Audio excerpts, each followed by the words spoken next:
Hi, Karate Illuminati, this is Noah, and today we're going to talk a little bit about Uraken-Uchi, the Backfist strike.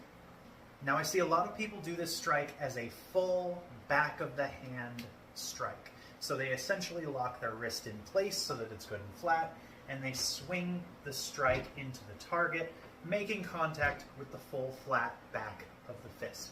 And that can work, and when you're wearing gloves, that's pretty much all you need.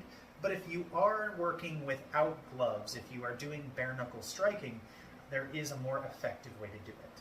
Now the way that you want to maximize the effectiveness of a back fist strike is, rather than making impact with the flat back of the fist, you actually want to flex your knuckles into the target.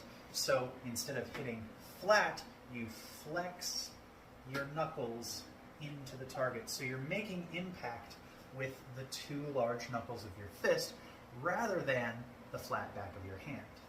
And a trick to doing this is actually very simple. Keep your hand open and then close it just before impact. If you hold your hand open straight up and down and without thinking just clench your fist, you'll notice that this tends to put a bend in the wrist, biasing the knuckles toward the outside. And so you can throw a back fist with an open, relaxed hand and then squeeze your fist, and you'll essentially naturally whip the knuckles back into the target. So at speed, rather than being a blunt impact, you can whip the knuckles in.